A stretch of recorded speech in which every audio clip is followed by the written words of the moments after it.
हर्मा एक बार फिर नए टैलिस्मान्स लेने के लिए आया था। मिनाटो उसे अपनी शॉपिंग मेमोज दे देता है और हर बार लग्जरी स्वीट्स लाने के लिए थैंक्स भी बोलता है। इसके बाद मिनाटो उससे पूछता है कि उसके बनाए पेंटाग्राम ने काम किया या नहीं। हर्मा जवाब देता है कि वो बेहद एक्सेप्शनल था, लेकिन इस बार वो चाहता है कि मिनाटो कुछ और ड्रॉ करे क्योंकि किसी दूसरी फैमिली ने पेंटाग्राम को कॉपीराइटेड कर रखा है। उसकी रिक्वेस्ट पर मिनाटो उसके हाथ पर एक ग्रिड पैटर्न बना देता है। इसके बाद हर्मा वापस अपनी ऑर्गेनाइजेशन में लौट जाता है और अपने एक ट्रस्टेड टीममेट से बात करता है, जिसे वह अपने सारे सीक्रेट्स बताता है। वो बूढ़ा आदमी कहता है कि मिनाटो की पावर सच में इनक्रेडिबल है, लेकिन हर्मा को ये बात सीक्रेट रखनी होगी वरना एक आम सिविलियन की जिंदगी खतरे में पड़ जाएगी। हालांकि उन्हें ये नहीं पता होता कि अकीजे, जो पहले ही अपनी चाल चल चुका है, वो मार्केट में मिनाटो से टकराता है और चुपके से उसकी पीठ पर एक टैलिस्मान चिपका देता है ताकि वो उसे ट्रैक कर सके। कुछ दिनों बाद मिनाटो अपने नोट्स पर काम कर रहा होता है क्योंकि अब वही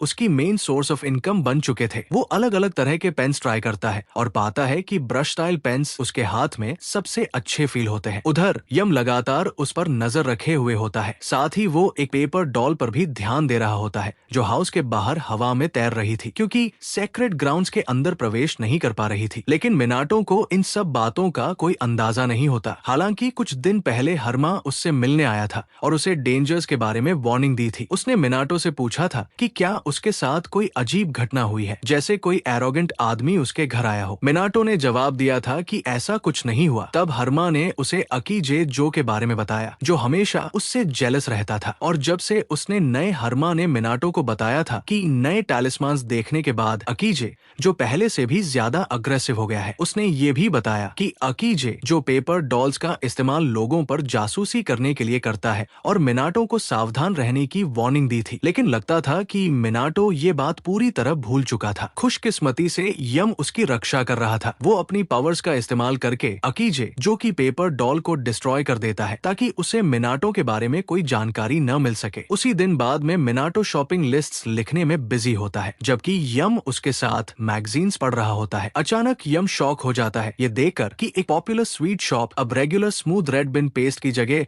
चंकी रेड बिन पेस्ट इस्तेमाल करने वाली है। वो गुस्से में कहता है कि ये तो क्राइम होना चाहिए। मिनाटो को याद आता है कि वो उस शॉप में अक्सर जाता है, इसलिए वो इस बार यम को भी अपने साथ ले जाने का फैसला करता है। हालांकि उसे थोड़ा ऑकवर्ड फील होता है कि वह एक डिवाइन वुल्फ को साथ लेकर घूम रहा है, लेकिन यम उसे चिल करने के लिए कहता है क्योंकि उसे सिर्फ बहुत रेयर या खास लोग ही देख सकते हैं। फिर भी कुछ लोग ऐसे होते हैं जो उसकी प्रेजेंस को स्मेल कर सकते हैं, जैसे एक स्कूल गर्ल और एक रिलीजियस ग्रैनी जो यम की मौजूदगी महसूस करते ही प्रेयर करने लगती है। ये देखकर मिनाटो को एहसास होता है कि शायद प्योर हार्टेड लोग यम को सेंस कर सकते हैं। तभी उसके दिमाग में एक आइडिया आता है और वो स्वीट शॉप जाने से पहले एक पॉटरी स्टोर में चला जाता है। वहाँ से वह यम के लिए एक एंटिक कप खरीदता है क्योंकि उसके हिसाब से किसी गॉड को डॉग बॉल में ड्रिंक देना इंसल्ट जैसी बात थी। इसके बाद वो कहता है कि अब उन्हें एक पिल्लो खरीदना चाहिए। हालांकि यम खुद को अल्फा बताता है और दावा करता है कि उसे सॉफ्ट चीजें पसंद नहीं है, लेकिन जैसे ही वो पिल्लो को ट्राई करता है तुरंत एक क्यूट पपी की तरह बिहेव करने लगता है। समस्या बस इतनी थी कि उसकी साइज का कोई पिलो अवेलेबल नहीं था, इसलिए मिनाटो फैसला करता है कि वो स्पेशली ऑर्डर करके एक कस्टम पिलो बनवाएगा। कस्टम पिलो का फैसला करने के बाद दोनों आखिरकार स्वीट शॉप पहुंच जाते हैं। वहाँ मिनाटो नोटिस करता है कि बूढ़ा शॉपकीपर पहले से काफी हेल्दी लग रहा है और उसकी डार्क सर्कल्स भी गायब हो चुकी है। यम तुरंत मिनाटो से कहता है कि वो इस आदमी को चंकी बिन पेस्ट इस्तेमाल न करने के लिए बोले, लेकिन मिनाटो सीधे ऐसा कह नहीं पाता। इसी बीच शॉपकीपर कैजुअल बात करते हुए मिनाटो से पूछता है कि क्या वो माउंटेन पर गया था। मिनाटो हाँ में जवाब देता है। तब बूढ़ा आदमी धीरे से पूछता है कि क्या उसे वहाँ होली डॉग मिला था। ये सुनकर यम तुरंत ऑफेंडेड हो जाता है क्योंकि वो खुद को वुल्फ मानता है, डॉग नहीं। लेकिन मिनाटो शॉपकीपर से कहता है कि उसे कोई होली डॉग नहीं मिला। फिर वो क्यूरियोसिटी में उससे पूरी कहानी बताने को कहता है। बूढ़ा आदमी बताता है कि बहुत साल पहले जब वो छोटा और रोने धोने वाला बच्चा था तब वो पहाड़ों में रास्ता भटक गया था। उसे वहाँ एक श्राइन मिला जिसके आसपास ग्लोइंग लाइट्स तैर रही थी। तभी अचानक एक विशाल सफेद डॉग उसके सामने आ गया। डर के मारे वो बच्चा भागने लगा, लेकिन यम उसके पीछे पीछे चलता रहा और जब भी वो गलत दिशा में जाता वो जोर से बाक और रोर करता। कुछ समय बाद वो बच्चा फिर से सही रोड पर पहुंच गया। बूढ़ा आदमी कहता है कि उस होली डॉग ने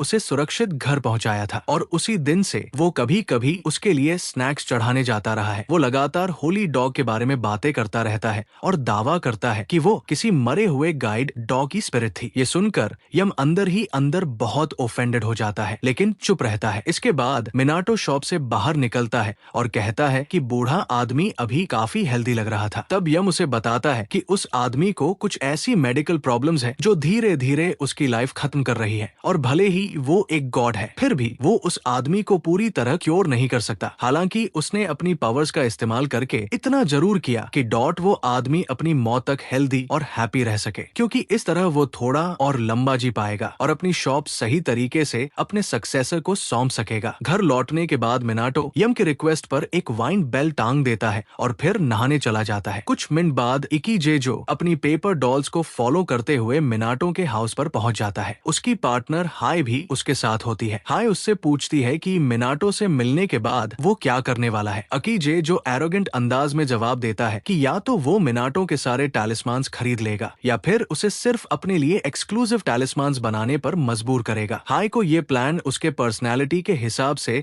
सरप्राइजिंगली शांत लगता है। तभी उसे वाइन बेल की आवाज सुनाई देती है और मिनाटो के घर के ऊपर अजीब लाइट्स फ्लिकर करती दिखाई देती है। ये देखकर उसे महसूस होता है कि इस जगह में कुछ बहुत स्पेशल है। उधर इकीजे जो इम्पेशेंट होकर डोरबेल बजाने लगता है। वो बिल्कुल उस बिल्ली की तरह बिहेव कर रहा था जिसे खाना देने में एक सेकंड की भी देरी हो जाए। वो लगातार अग्रेसिवली डोरबेल बजाता रहता है। फिर वो दरवाजे पर जोर जोर से मारते हुए मिनाटो को गालियां देने लगता है और चिल्लाता है कि उसने इतनी दूर से आने की मेहनत की है, इसलिए दरवाजा खोले। गुस्से में इकीजे जो गेट को किक करने की कोशिश करता है। हाय उसे रोकना चाहती है क्योंकि उसे एहसास था कि ये डेंजरस हो सकता है, लेकिन वो सिर्फ आंखें बंद करके खड़ी रह जाती है। जैसे ही इकीजे जो का पैर गेट को छूने वाला होता है, वो अचानक टेलीपोर्ट होकर एक क्रीपी लाल जंगल में पहुंच जाता है। चारों तरफ सब कुछ रेड होता है। उसके सामने यम का श्राइन खड़ा होता है। वो इधर उधर देखकर घबरा जाता है क्योंकि कुछ सेकंड्स पहले तक वो एक हाउस के सामने था। उसे हाय कहीं दिखाई नहीं देती, जिससे उसकी पैनिक और बढ़ जाती है। उस डरावने रेड फॉरेस्ट का माहौल भी उसकी हालत और खराब कर देता है। इकीजे जो वहां से भागने की कोशिश करता है, लेकिन अचानक एक ट्री रूट अपने आप उठकर उसका पैर फंसा देती है। वो गिर जाता है और उसका सिर एक पत्थर से टकरा जाता है। धीरे धीरे उसके सिर से खून बहने लगता है और वो हेल्पलेस हालत में पड़ा रहता है। जब उसे होश आता है तो वो खुद को फिर से श्राइन के सामने पाता है। सबसे डरावनी बात ये थी कि उसकी वॉच दिखा रही थी कि एक भी सेकंड पास नहीं हुआ था। अब उसे समझ आने लगता है कि वो बहुत बुरी तरह फंस चुका है और उसकी पहली इंस्टिंक्ट होती है कि वो इस सब के लिए हरमा को ब्लेम करे। गुस्से में इकीजे जो श्राइन को किक करता है और वहां से बाहर निकलने का रास्ता ढूंढने के लिए भागता है, लेकिन उसे सिर्फ एक गहरा पिट मिलता है जिसमें वह गिर जाता है। वो फिर से दर्दनाक मौत का अनुभव करता है, लेकिन अगले ही पल वह दोबारा उसी श्राइन के सामने जाग जाता है। जितनी बार वो वहां से भागने की कोशिश करता, उतनी ही भयानक मौतें उसे झेलनी पड़ती। आखिरकार वो हार मान लेता है और समझ जाता है कि इस नाइटमेयर फॉरेस्ट से भागना नामुमकिन है। तब उसे एहसास होता है कि उसे उस श्राइन के मालिक से माफी मांगनी होगी जिसके सामने वो हर बार जाग रहा है। वो डर के मारे मर्सी की भीख मांगने लगता है। वो अपने किए पर माफी मांगते हुए कहता है कि उसे वापस घर भेज दिया जाए। तभी अचानक उसे बेल की आवाज सुनाई देती है और अगले ही पल वो फिर से मिनाटो के हाउस के सामने होता है। सीन अचानक बदल जाने से वो शॉक में जमीन पर गिर पड़ता है। वो हाय से घबराकर पूछता है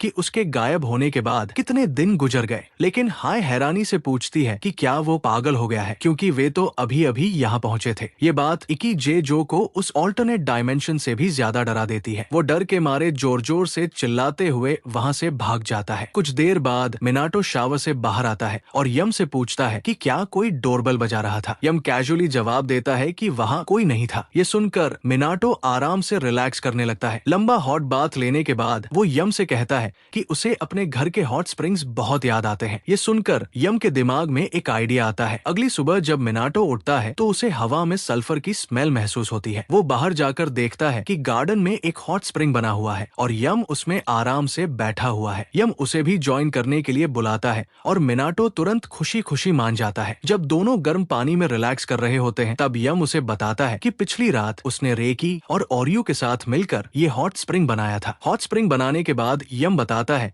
कि रेकी और ओरियो ने भी इसमें काफी पावर इस्तेमाल की थी, इसलिए वे दोनों अभी काफी टायर्ड होंगे। बात के बाद मिनाटो आराम से फ्लोर पर लेटा हुआ होता है। तभी यम का एक मिनियन आकर बताता है कि बाहर एक स्ट्रेंज विजिटर आया है। उसी समय ओरियो भी वहां आता है और कहता है कि वो विजिटर उसका दोस्त है। ये सुनकर मिनाटो बाहर जाकर गेस्ट को ग्रीट करने लगता है, लेकिन गेट पर पहुंचकर वो हैरान रह जाता है क्योंकि वहां कोई दिखाई नहीं देता। तभी उसकी नजर उस टिमिड क्रीचर पर पड़ती है जिसे उसने कुछ दिन पहले माउंटेन में बचाया था। मिनाटो को देखते ही वो मिथिकल क्रीचर शर्मा कर छिप जाता है। यम का एक मिनियन उसके पास जाकर उसकी बात सुनता है और फिर मिनाटो को बताता है कि वो घर के अंदर आने की परमिशन मांग रहा है। मिनाटो उसे अंदर आने देता है। उस क्रीचर का नाम किरण होता है और वह मिनाटो से बातें करने लगता है। क्योंकि मिनाटो उसकी भाषा नहीं समझ पाता, इसलिए एक मिनियन इंटरप्रेटर का काम करता है। वो बताता है कि किरण मिनाटो को माउंटेन्स में उसकी जान बचाने के लिए थैंक्स बोल रहा है। किरण घंटों तक बोलता रहता है और आखिर में वो कहता है कि रिवॉर्ड के तौर पर वो मिनाटो को आधी दुनिया का किंग बना देगा। ये सुनकर मिनाटो घबरा जाता है और कहता है कि वो एमआर ऑरेंज नहीं है जिसे आधी दुनिया पर राज करना है। किरण ये सुनकर शॉक्ड रह जाता है क्योंकि उसे लगता था कि सभी इंसान ज्यादा पावर चाहते हैं। तभी वहाँ रान और फू जैन भी पहुँच जाते हैं और किरण को समझाते हैं कि मिनाटो बाकी इंसानों जैसा नहीं है। मिनाटो उन्हें हॉट स्प्रिंग इस्तेमाल करने देने के लिए थैंक्स बोलता है। फिर वो नोटिस करता है कि दोनों गॉड्स पहले से बड़े हो गए हैं। वे बताते हैं कि ऐसा इसलिए हो रहा है क्योंकि मिनाटो उन्हें एक्नॉलेज और रिस्पेक्ट करता है, जिससे वे धीरे धीरे अपने ट्रू फॉर्म में लौट रहे हैं। इसके बाद फूजिन अपने बैग से एक ह्यूज ट्यूना निकालता है और अपनी पावर्स का इस्तेमाल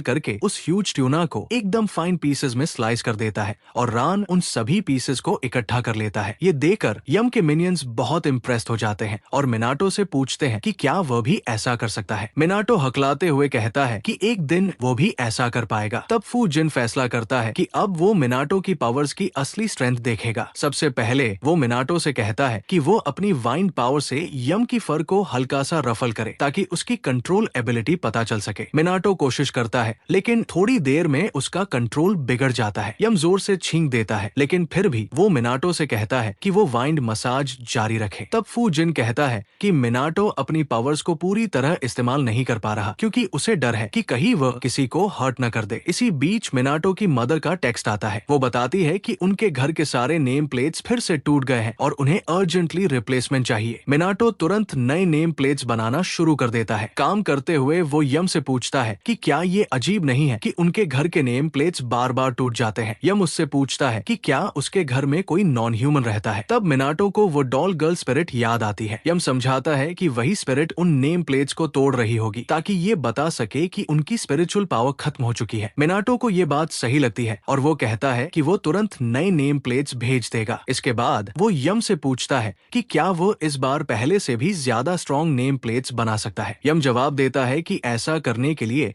उसे अपनी एबिलिटीज इंप्रूव करनी होंगी। मिनाटो पूछता है कि वह ये कैसे कर सकता है। तब यम कहता है कि सबसे पहले उसे अपनी वाइंड एबिलिटीज की ट्रेनिंग करनी होगी। यम उसे अपने साथ चलने के लिए कहता है, ऐसी जगह जहां वो बिना डर के अपनी पावर्स इस्तेमाल कर सके। वो मिनाटो को बैक डोर तक ले जाता है और जैसे ही मिनाटो दरवाजा खोलता है वो डॉट देखता है कि दरवाजा तेज रोशनी से चमक रहा है। वो उस लाइट के अंदर कदम रखता है और अगले ही पल एक फॉरेस्ट में पहुंच जाता है जैसे किसी डिवाइन गेट से गुजर आया हो। ये देखकर मिनाटो पूरी तरह हैरान रह जाता है। तब यम उसे बताता है कि ये उसके मिनियंस द्वारा बनाया गया सीक्रेट ग्राउंड है जहां वो बिना किसी डर के अपनी पूरी शक्ति इस्तेमाल कर सकता है। मिनाटो कहता है कि वो ट्रीज को डैमेज नहीं करना चाहता, लेकिन यम उसे बताता है कि यहाँ के सारे ट्रीज नकली हैं, बिल्कुल उसके फेक फ्रेंड्स की तरह। ये सुनकर मिनाटो राहत की सांस लेता है और अपनी पावर्स ट्राई करने के लिए तैयार हो जाता है। उसी समय किरण भी हाउस पर आता है, लेकिन उसे वहाँ मिनाटो नहीं मिलता, इसलिए वो उसके लिए एक गिफ्ट छोड़ने का फैसला करता है। उसका गिफ्ट होता है एक ड्यूरियन फ्रूट और उसकी स्मेल इतनी भयानक होती है जैसे किसी मरे हुए होमलेस आदमी के पुराने अंडरवियर की। किरण अपना गिफ्ट छोड़कर जाने लगता है, लेकिन तभी रेकी और ओरियो पॉन्ड से बाहर आते हैं और उस बदबूदार फ्रूट को दूर किक कर देते हैं। किरण तुरंत ड्यूरियन को पकड़ लेता है और गुस्से में पूछता है कि वे आखिर कर क्या रहे हैं। दोनों होली बीस्ट्स उससे कहते हैं कि जब हाउस का ओनर घर पर नहीं है तब उसे यहाँ ऐसी फाउल स्मेलिंग गार्बेज नहीं लानी चाहिए। किरण जवाब देता है कि ये एक बेहद टेस्टी फूड है और वे लोग उसकी ग्रेटनेस समझ ही नहीं सकते। किरण गुस्से में कहता है कि सिर्फ इसलिए किसी चीज को फेंक नहीं देना चाहिए क्योंकि उन्हें उसकी स्मेल पसंद नहीं है। उधर फेक फॉरेस्ट में मिनाटो अपनी पूरी शक्ति छोड़ देता है। तेज हवाएं हवाएं पूरे फॉरेस्ट को हिलाने लगती है और ट्रीज जोर जोर से कांपने लगते हैं, लेकिन वो ज्यादा देर तक अपनी पावर संभाल नहीं पाता और जल्दी ही थककर गिर जाता है। यम उसे वापस हाउस में ले आता है। होश आने के बाद मिनाटो फैसला करता है कि उसे और ज्यादा ट्रेनिंग करनी होगी ताकि वो स्ट्रॉन्गर बन सके। इसके बाद वो लगातार फेक फॉरेस्ट में प्रैक्टिस करने लगता है और साथ ही अपने घर के लिए नए नेम प्लेट्स भी कार्व करता रहता है। यम नोटिस करता है कि अब उन नेम प्लेट्स में पहले से कहीं ज्यादा स्पिरिचुअल पावर आ गई है। कुछ दिनों बाद मिनाटो फूजिन की पावर्स इस्तेमाल करने में काफी बेहतर हो जाता है। अब वो वाइंड कंट्रोल करके एक मिनी टॉर्नेडो बना सकता था जो जमीन से सूखे पत्ते उठाकर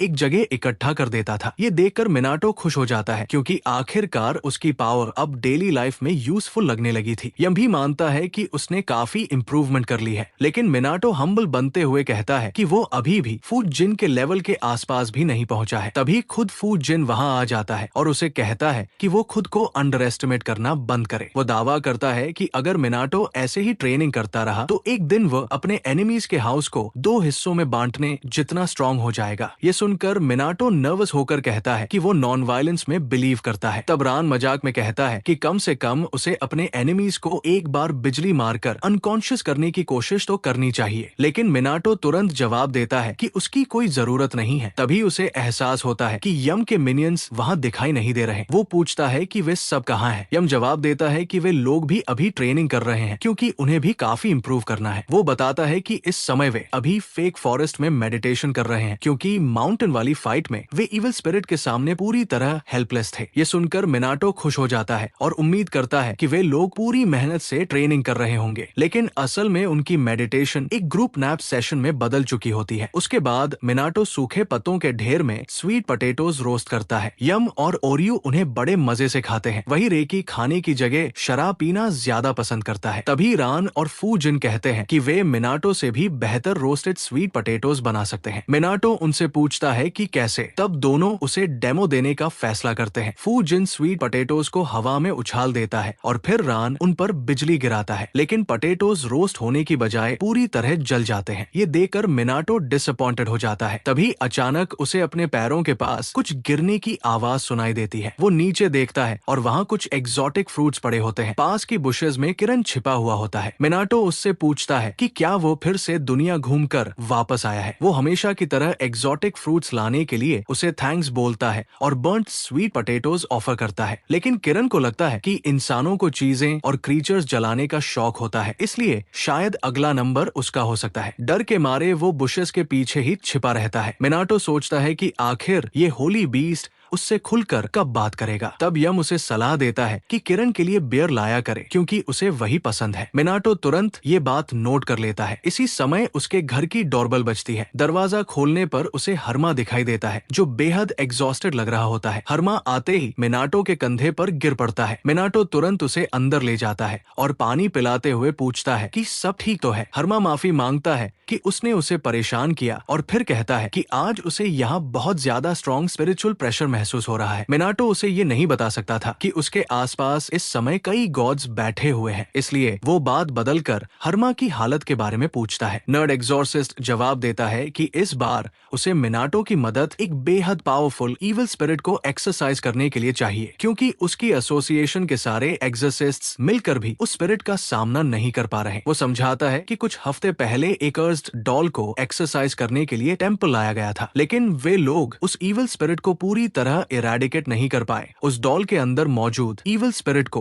वे पूरी तरह खत्म नहीं कर पाए थे। धीरे धीरे वो स्पिरिट और ज्यादा पावरफुल होती गई और आखिरकार उसने पूरे टेंपल पर कब्जा कर लिया। अब हालत ये थी कि वहाँ इतनी घनी इविल ऑरा फैल चुकी थी कि एग्जॉर्सिस्ट्स उसके पास तक नहीं जा पा रहे थे। मिनाटो कहता है कि वो हरमा की मदद के लिए कुछ नए नोट्स लिख सकता है, लेकिन हरमा समझाता है कि इस बार सिचुएशन उससे कहीं ज्यादा सीरियस है। वो बताता है कि कर्स टेंपल अब एक अलग डायमेंशन के अंदर मौजूद है और वे लोग वहां पहुंच ही नहीं सकते। हालांकि हरमा को अब यकीन हो चुका था कि मिनाटो कोई ऑर्डिनरी इंसान नहीं है क्योंकि वो इतने सेक्रेट प्लेस में रहता है। उसे ये भी पता चल चुका था कि मिनाटो गॉड्स और डिवाइन स्पिरिट्स को देख और उनसे बात कर सकता है। ये सुनकर मिनाटो खुद भी सरप्राइज हो जाता है, लेकिन यम को ये बात बिल्कुल पसंद नहीं आती। उसे लगता है कि हरमा मिनाटो की पावर्स का इस्तेमाल अपने मिशन के लिए करना चाहता है। गुस्से में यम जोर से रोर करता है और हरमा को उसकी औकात याद रखने के लिए कहता है। है। इतना टेरिफाइंग प्रेशर महसूस होते ही हर्मा डर के मारे खुद पर कंट्रोल खो बैठता है, जबकि वो यम को प्रॉपर्ली देख भी नहीं पा रहा था। फिर मिनियंस मिलकर यम को शांत करते हैं। इसके बाद मिनाटो फैसला करता है कि अब वो गॉड से बात करने वाली बात छिपाएगा नहीं। वो यम से पूछता है कि क्या उसकी मदद से वे उस दूसरे डायमेंशन में जा सकते हैं। यम जवाब देता है कि वो मदद करने के लिए तैयार है, लेकिन उसकी एक कंडीशन है, और उसकी कंडीशन होती है लक्सूरियस ट्रेडिशनल स्वीट्स। हर्मा उसे डिसअपॉइंट नहीं करता और सबसे महंगी और बेस्ट स्वीट्स खरीद कर ले आता है। ये देकर यम तुरंत खुश हो जाता है। फिर वो मिनाटो से कहता है कि अब दूसरे डायमेंशन में जाने की तैयारी कर ले। हालांकि वो साफ कर देता है कि वो खुद उनके साथ नहीं जाएगा। इसके बजाय वो चाहता है कि उसके मिनियंस मिनाटो को रास्ता दिखाएं और अपनी ट्रेनिंग का रिजल्ट साबित करें। मिनियंस भी इसके लिए काफी एक्साइटेड हो जाते हैं। उधर मिनाटो इविल स्पिरिट के खिलाफ इस्तेमाल करने के लिए एक स्पेशल स्लिप तैयार करने लगता है। वो मिनाटो घर की जिम्मेदारी यम और बाकी डिवाइन बीस्ट्स को सौंप देता है, लेकिन उसे ये एहसास नहीं होता कि सेक्रेड कैंपर ट्री का एक लीफ उसकी हुडी में फंस गया है। इसके बाद मिनाटो और मिनियंस सिटी की तरफ निकल पड़ते हैं ताकि एग्जॉर्सिस्ट से मिलकर दूसरे डायमेंशन का एंट्रेंस ढूंढ सके। वो मैप फॉलो करते हुए एग्जॉर्सिस्ट हेडक्वार्टर्स की तरफ जा रहा होता है, लेकिन रास्ते में मिनियंस का ध्यान फ्रेशली बेक्ड एप्पल पाइस पर चला जाता है। इसलिए मिनाटो पहले उन्हें ट्रीट देने का फैसला करता है। जब वे लोग पाइस खा रहे होते हैं, तभी अचानक कई क्रोज उनके सामने आकर जोर जोर से चिल्लाने लगते हैं। मिनाटो समझ जाता है कि वे उन्हें रास्ता दिखाने आए हैं। वो तुरंत उन क्रोज के पीछे चल पड़ता है। कुछ देर बाद वे लोग एक अबैंडन्ड एरिया में पहुंचते हैं जहां करप्टेड टेम्पल मौजूद था। उस जगह की ईविल ऑरा इतनी घनी थी कि अब मिनाटो भी उसे साफ साफ देख पा रहा था। मिनियंस उसे सावधान रहने की वार्निंग देते हैं। मिनाटो तुरंत हर्मा को कॉल करके बताता है कि वो फ्रंट गेट पर पहुंच चुका है। हर्मा जवाब देता है कि वो बाकी एग्जॉर्सिस्ट्स के साथ रियर गेट पर मौजूद है। उसी समय हर्मा की पार्टनर कुछ पावरफुल टैलिस्मान्स ईविल ऑरा की तरफ फेंकती है ताकि रास्ता साफ हो सके, लेकिन वे टैलिस्मान्स बिना कोई असर किए गायब हो जाते हैं। हर्मा मिनाटो को वार्निंग देता है कि वो यहाँ खुद को ज्यादा पुश न करे। अगर उसे लगे कि उसकी जान खतरे में है तो उसे तुरंत भाग जाना चाहिए, क्योंकि ये उसकी रिस्पॉन्सिबिलिटी नहीं है। मिनाटो शांत होकर जवाब देता है कि वो अपनी पूरी कोशिश करेगा। इसके बाद वो टेम्पल का दूर खोलने की कोशिश करता है, लेकिन जैसे ही वो दरवाजे को छूता है उसे एक तेज शॉक लगता है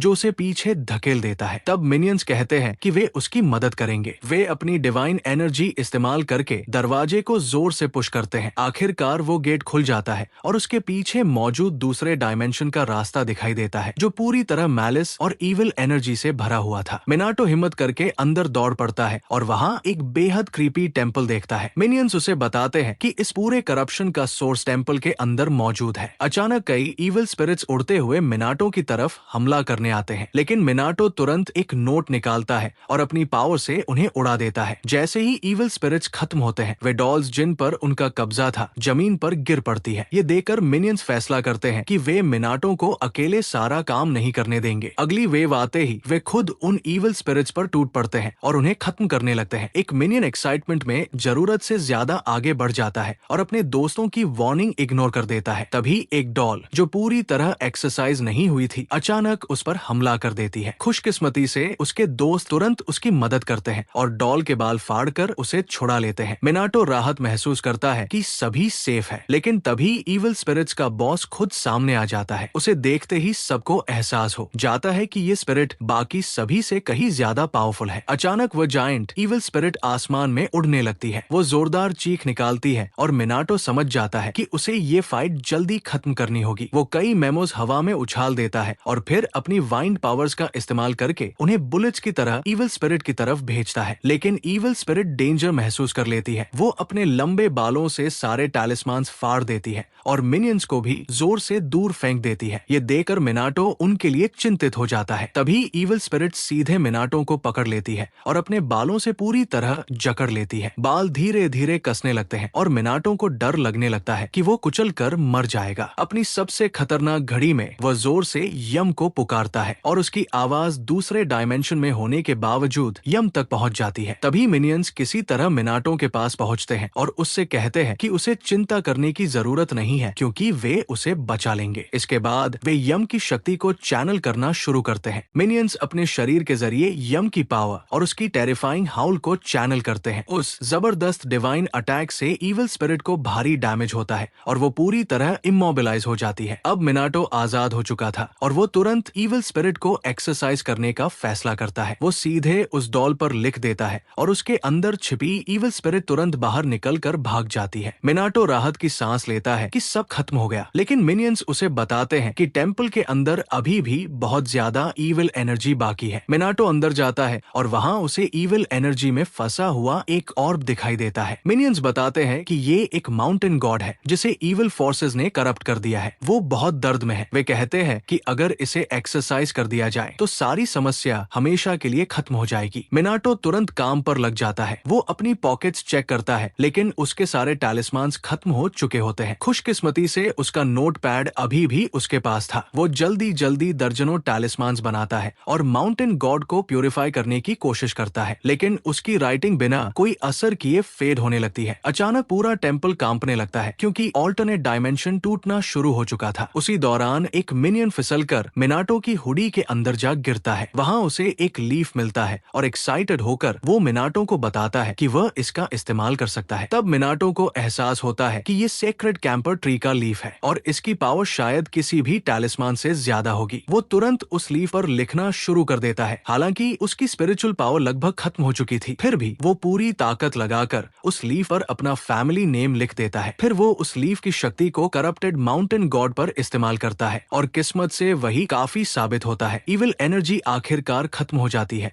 और माउंटेन गॉड आजाद हो जाता है। मिनाटो तुरंत उस ऑर्ब को उठा लेता है, लेकिन तभी ऑल्टरनेट डायमेंशन पूरी तरह कोलैप्स होने लगता है। मिनाटो ऑर्ब को अपने बैग में डालकर बाहर की तरफ भागता है, लेकिन ऐसा लग रहा था कि समय बहुत कम बचा है और वे लोग डायमेंशन से बाहर नहीं निकल पाएंगे। मिनियंस डर जाते हैं और कहते हैं कि अगर वे समय पर बाहर नहीं निकले तो वे हमेशा के लिए गायब हो जाएंगे। पूरी दुनिया टूटने लगती है। अचानक एक विशाल ट्री उनके ऊपर गिर पड़ता है। ये देखकर मिनाटो घबरा जाता है, लेकिन तभी अचानक वो ट्री बीच से दो हिस्सों में कट जाता है। यहाँ तक कि पास का हाउस भी स्प्लिट हो जाता है और उसी मोमेंट मिनाटो जमीन में खुली एक क्रैक के अंदर गिर जाता है। जब उसे होश आता है तब मिनाटो खुद को वापस अर्थ पर डिस्ट्रॉयड टेम्पल के सामने पाता है। वो हैरान होकर सोचता है कि आखिर वो यहाँ वापस कैसे पहुँच गया। तभी रान और फू जिन वहाँ आते हैं और उससे कहते हैं कि अगर वह और ज्यादा स्ट्रॉन्ग होता तो ये काम वो खुद भी कर सकता था, क्योंकि उन्होंने तो बस उसके एनिमी के हाउस को दो हिस्सों में स्लैश किया था। मिनाटो उन्हें अपनी जान बचाने के लिए थैंक्स बोलता है और फिर वापस अपने हाउस लौट आता है। अगले दिन हर्मा मिनाटो को थैंक्स बोलने आता है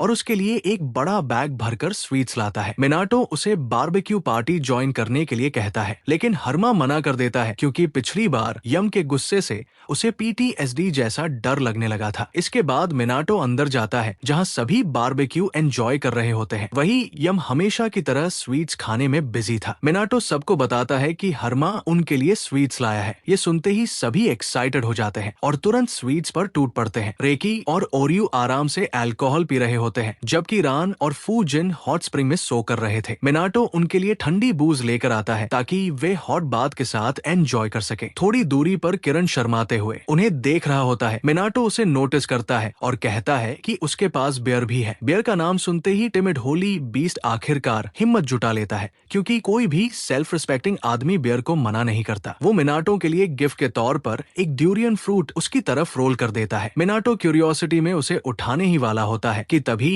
रेकी अचानक वहाँ आकर पूरी ताकत से उस फ्रूट को दूर किक कर देता है। ये देखकर किरण हर्ट हो जाता है। रेकी गुस्से में कहता है कि उसने पहले ही मना किया था कि सेक्रेड ग्राउंड के अंदर ऐसी गार्बेज मत लाया करो। किरण चिल्लाकर जवाब देता है कि ये ड्यूरियन है, एक रिस्पेक्टेबल फ्रूट। फिर वो उसे वापस रेकी की तरफ किक कर देता है। रेकी फिर से उसे दूर मारता है, लेकिन किरण भी वॉलीबॉल का प्रो निकलता है और फ्रूट वापस उछाल देता है। अचानक ओरियो भी इस वर्ड मैच में शामिल हो जाता है और ड्यूरियन को जोर से पंच कर देता है, लेकिन अगले ही पल वो शिकायत करने लगता है कि अब उसके हाथों से भयानक स्मेल आएगी। ये देखकर मिनाटो हंसने लगता है। तभी उसकी नजर कैंपर ट्री से गिरते हुए लीव्स पर जाती है। वो उस सेक्रेड ट्री को डेस्परेट सिचुएशन में मदद करने के लिए थैंक्स बोलता है। उसी समय मिनियंस उसे आवाज देते हैं क्योंकि वो ऑर्ब चमकने लगा था। अचानक ऑर्ब ट्रांसफॉर्म होकर एक बेबी चिकन बन जाता है। यम उसे देखकर बताता है कि ये 4 होली बीस्ट्स में से आखिरी बीस्ट है। फीनिक्स को देखकर मिनाटो बहुत खुश हो जाता है और उसे अपने घर में वेलकम करता है। फीनिक्स भी वहाँ रहकर काफी खुश दिखाई देता है। कुछ दिनों बाद मिनाटो यम के लिए कुछ फ्यूजन डेजर्ट्स लेकर आता है। जैसे ही यम स्ट्रॉबेरी और रेड बिन पेस्ट वाला डेजर्ट खाता है, वो अचानक इंग्लिश बोलने लगता है। ये देखकर मिनाटो मजाक में उस डेजर्ट के मेकर को थैंक्स बोलता है,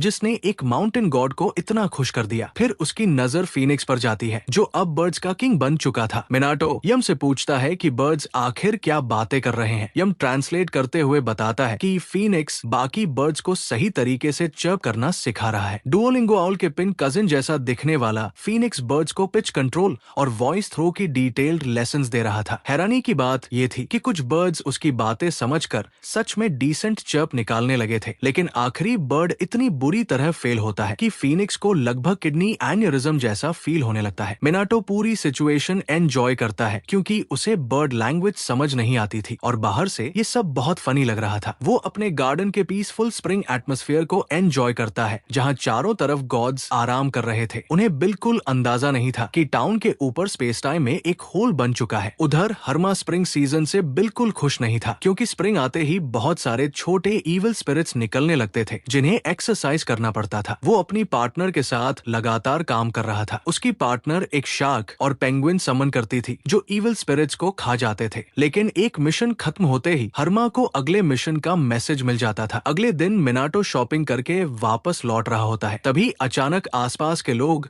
उसे अजीब अटेंशन देने लगते हैं। कोई उसे बर्ड विस्परर कहता है तो कोई बैटमैन की थर्ड कॉपी पिजन बॉय, क्योंकि उसके आसपास हर तरह के बर्ड्स उड़ रहे होते हैं। ये देखकर मिनाटो पैनिक कर जाता है और जल्दी से वहाँ से निकलने का फैसला करता है। वो फीनिक्स से कहता है कि हर बार जब वे दोनों बाहर आते हैं तब ऐसा ही होता है। छोटा फीनिक्स भी इस बात की पुष्टि करता है। इसी दौरान मिनाटो की मुलाकात लोकल गार्डनर से होती है जिसने गार्डन हेज को क्रीपी फेस्ट मैस्कॉट्स का शेप दे दिया था। मिनाटो उससे पूछता है कि उसने हेज को इतना वियर्ड क्यों बना दिया। गार्डनर जवाब देता है कि हाउस के ओनर ने उससे कहा था कि वो अपनी क्रिएटिविटी को खुलकर इस्तेमाल करे। गार्डनर फिर कहता है कि जब से उसने मिनाटो के गार्डन में काम किया है तब से उसकी जिंदगी काफी अच्छी चल रही है। सिर्फ काम ही नहीं, फिजिकली भी वो पहले से कहीं बेहतर महसूस कर रहा था। तभी अचानक कई पिजियंस उन ग्रास स्टैचूज पर आकर बैठ जाते हैं। ये देखकर मिनाटो तुरंत गार्डनर को वहाँ से हटाता है ताकि पिजियंस उसकी मेहनत पर सफेद हमला न कर दे। उधर घर पर यम को अचानक कुछ अजीब महसूस होता है। उसी समय उसके मिनियंस दौड़ते हुए आते हैं और वार्निंग देते हैं कि माउंटेन्स में कई अबैंडन डिवाइन रियल्म्स खुलने लगे हैं। और सबसे बड़ी बात, मिनाटो अभी तक घर नहीं पहुंचा था। यम कामली कहता है कि जब तक डैडी घर पर है तब तक चिंता करने की जरूरत नहीं है। वो फैसला करता है कि डिवाइन रियल्म्स की समस्या वो खुद संभालेगा। फिर वो तुरंत उनकी तरफ उड़ जाता है और उसके मिनियंस भी उसके पीछे पीछे निकल पड़ते हैं। इधर मिनाटो अभी भी घर वापस जा रहा होता है कि अचानक वो नोटिस करता है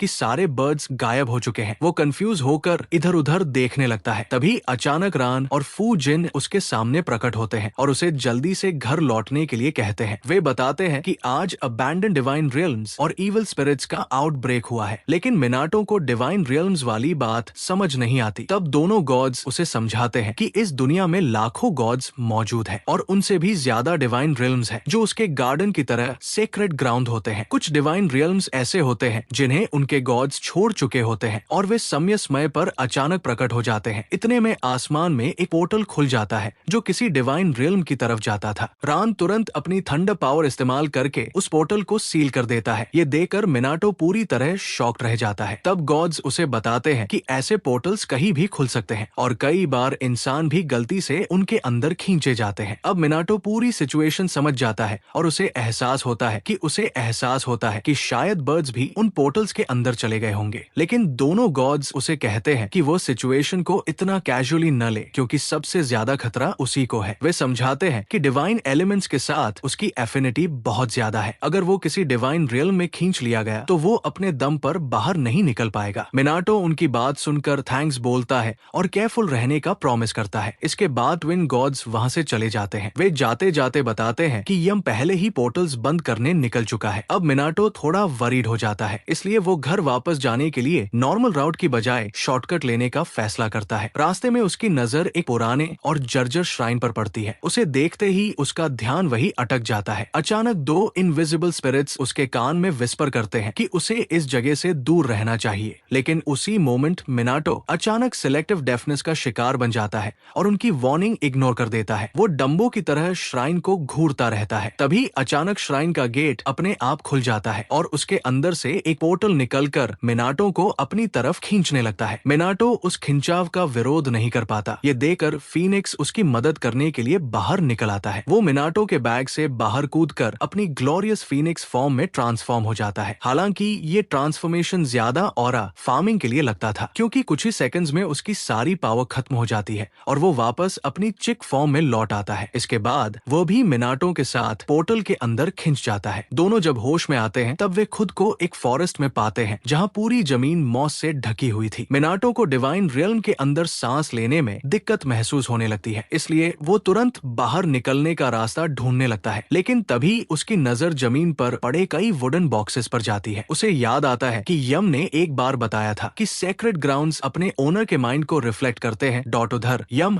और उसके मिनियंस हर जगह मिनाटो को ढूंढ रहे थे। इधर डिवाइन रियल्म के अंदर मिनाटो सोचता है कि इस जगह की क्रिएटर को शायद बॉक्सेस बहुत पसंद है। तभी उसकी नजर सामने मौजूद एक जाइंट केव पर पड़ती है। वो केव के अंदर जाता है और महसूस करता है कि वहाँ की हवा और भी ज्यादा डेंस और चुभने वाली है। फिर भी वो आगे बढ़ता रहता है। कुछ देर बाद उसे केव के अंदर एक वुमन सोती हुई दिखाई देती है। मिनाटो पहले थोड़ा पैनिक करता है, लेकिन फिर उसे एहसास होता है कि शायद यही इस डिवाइन रिल्म की क्रिएटर है। अचानक वो वुमन जाग जाती है और कंप्लेन करने लगती है कि उसकी केव की वेंटिलेशन बहुत खराब है, लेकिन साथ ही वो ये भी कहती है कि उसे खुद कुछ बदलने की मोटिवेशन नहीं है। मिनाटो उस लेजी और अनमोटिवेटेड लेडी से पूछता है कि क्या वही इस डिवाइन रिल्म की गॉडेस है। वुमन हाँ में जवाब देती है और फिर पूछती है कि एक ह्यूमन यहाँ क्या कर रहा है। तभी उसकी नजर मिनाटो के फैनी पैक में बैठे फीनिक्स पर जाती है और वह और भी कंफ्यूज हो जाती है। वो दोबारा पूछती है कि क्या मिनाटो रास्ता भटक कर यहाँ आ गया है, क्योंकि उसने उसे यहाँ नहीं बुलाया था। मिनाटो बताता है कि अर्थ पर अबैंडन डिवाइन रियल्म्स के पोर्टल्स खुल रहे हैं। ये सुनकर गॉडेस ऑफेंड हो जाती है और कहती है कि उसने अपना घर अबैंडन नहीं किया। फिर अचानक उसे एहसास होता है कि उसकी पावर शायद कमजोर हो गई है। मिनाटो उसकी बात कंफर्म करता है और कहता है कि उसका श्राइन पूरी तरह निग्लेक्टेड था। गॉडेस इस बात पर थोड़ा सा करती है, लेकिन वो कहती है कि लोगों के वर्शिप करने या न करने से उसे ज्यादा फर्क नहीं पड़ता। फिर वो नोटिस करती है कि मिनाटो के पास फू जिन की वाइंड पावर है। वो उससे पूछती है कि क्या वह उसकी केव वेंटिलेट कर सकता है। ये रिक्वेस्ट सुनकर मिनाटो हैरान रह जाता है। उसे पता चलता है कि गॉडेस ने हजारों सालों से अपनी केव की वेंटिलेशन नहीं करवाई थी। वो कैजुअली मिनाटो को काम पर लगने को कहती है और खुद दोबारा सोने चली जाती है। मिनाटो जल्दी से पूछता है कि काम खत्म होने के बाद क्या वो उसे वापस घर भेज देगी। गॉडेस चिढ़कर कहती है कि उसे परेशान करना बंद करे, क्योंकि ऑब्वियसली वो उसे वापस भेज देगी। फिर अचानक वो एक पोर्टल खोल देती है। मिनाटो खुश हो जाता है कि शायद अब वो घर वापस जा सकेगा, लेकिन गॉडेस बताती है कि वो पोर्टल सिर्फ वुडन बॉक्सेस फेंकने के लिए है। मिनाटो बिना सवाल पूछे काम शुरू कर देता है। वो अपनी वाइंड पावर्स का इस्तेमाल करके सारे बॉक्सेस पोर्टल के अंदर भेजने लगता है और दूसरी तरफ गॉडेस आराम से लेटकर उसे काम करते हुए देखती रहती है। उधर यम और उसके मिनियंस आसमान में खुल रहे अबैंडन डिवाइन रियल्म्स को बंद करने में लगे हुए थे। सारे पोर्टल्स बंद करने के बाद यम अपने मिनियंस से कहता है कि अब उन्हें मिनाटो को रेस्क्यू करना होगा। मिनियंस ये सुनकर हैरान हो जाते हैं। तब यम बताता है कि कुछ देर पहले उसने फीनिक्स की हेल्प के लिए पुकार सुनी थी। सभी तुरंत मिनाटो को ढूंढने की तैयारी करने लगते हैं, लेकिन तभी आसमान में और भी पोर्टल्स खुल जाते हैं और वे सीधे मिनाटो के हाउस की तरफ बढ़ रहे होते हैं। यम सोचता है कि इतने सारे पोर्टल्स को जल्दी बंद करना मुश्किल होगा, लेकिन तभी फू जिन और रान वहां पहुंच जाते हैं और अपनी पावर से पोर्टल्स डिस्ट्रॉय कर देते हैं। वे यम को अपनी मदद ऑफर करते हैं और यम भी उन्हें देकर खुश हो जाता है। ट्विन गॉड्स उससे कहते हैं कि अगर वो चाहे तो थोड़ा रेस्ट कर सकता है, लेकिन यम रेस्ट करने की बजाय ऑरा फार्मिंग शुरू कर देता है और एक ही रोर से कई पोर्टल्स डिस्ट्रॉय कर देता है। उधर केव के अंदर मिनाटो सारे वुडन बॉक्सेस पोर्टल में फेंक चुका था। गॉडेस इस काम से काफी खुश होती है, लेकिन उसकी केव की खराब एयर क्वालिटी वाली प्रॉब्लम अभी भी बनी हुई थी। मिनाटो उसके लिए एक क्विक फिक्स सोचता है। वो अपने गार्डन के कैंप पर ट्री के कुछ लीव्स निकालता है और उनकी मदद से केव के अंदर जमा सारी नास्टी एयर को डिस्पर्स कर देता है। ये देखकर गॉडेस काफी इम्प्रेस्ड हो जाती है। वो मिनाटो से पूछती है कि ये लीव्स आखिर है क्या। मिनाटो उसे अपने गार्डन के सेक्रेड कैंपर ट्री के बारे में बताता है। गॉडेस पूछती है कि क्या वो हमेशा ये लीव्स अपने साथ रखता है। मिनाटो हाँ कहता है और बताता है कि कुछ समय पहले इन्हीं लीव्स ने उसकी जान बचाई थी, इसलिए अब वो हमेशा उन्हें अपने पास रखता है। ये सुनकर गॉडेस एक्साइटेड हो जाती है और पूछती है कि क्या उसके पास और लीव्स है, क्योंकि उसे वे चाहिए। मिनाटो खुशी खुशी उसे और लीव्स दे देता है। गॉडेस एक लीफ की स्ट्रॉन्ग सेंट को सूंघती है और फिर